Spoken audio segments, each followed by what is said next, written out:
winter watches and storm warnings really stretch out across the tri-state as we brace for combinations of snow, sleet, freezing rain. Yeah, Winter Storm Gale could dump more than a foot of snow on us, which could lead to power outages and disruptions. Oh, and let's not forget, this is all happening during a pandemic, right, as cases continue to surge. So the Office of Emergency Management has its work cut out for it. We are joined this morning by OEM Commissioner Deanne Criswell. Good morning, Commissioner Criswell. Thanks so much for being with us.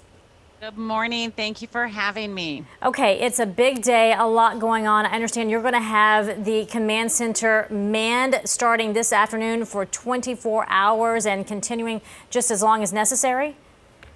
Absolutely. But we have been preparing for this storm since the weekend, right? We've been watching the weather, and we started to have interagency calls on Monday to begin coordination. You know, as you just heard, we have not seen snow like this since 2016.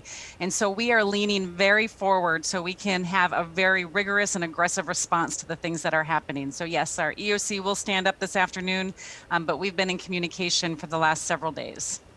A question for you about that command center. Is it so many people are virtual right now? Is your command center virtual at the moment? It is. It is. Will that be challenging in any way, having to deal with this from a virtual standpoint? No, it won't. You know, we've activated the Operations Center twice this year virtually, one for Tropical Storm Isaias and one for the tropical storm that we had earlier in the summer. Can't remember the name. And it worked great. We were able to actually work through a lot of the kinks that we thought we might have then, but we were able to communicate, and so it's actually working really well.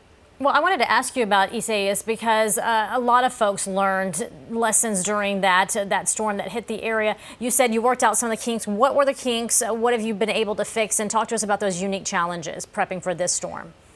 Yeah, I think from a virtual standpoint, it was just how do we communicate better? How do we utilize the technology that we have so we can share information? Because we didn't have the ability to just get up and walk across the room and talk to somebody.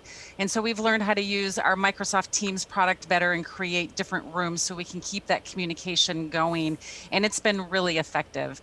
But you talked about Tropical Storm Isaias, and what we saw there was a lot of downed trees. And it's important, even though we're going to get a lot of snow from this, we are also going to get a lot of wind from this.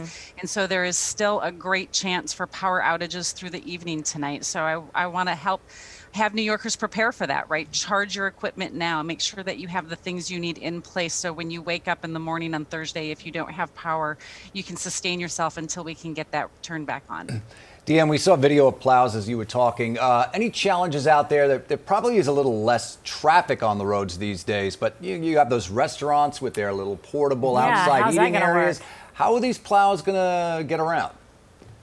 Yeah, it's been a question that's been asked a lot, and it's an important question, but the Department of Sanitation has actually been working throughout the off-season to prepare for just this event.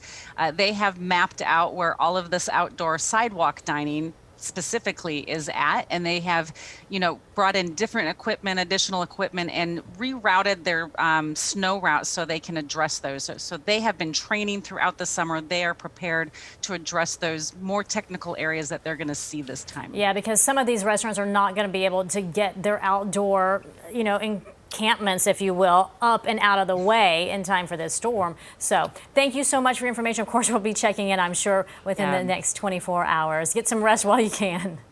Absolutely. Stay safe and stay warm.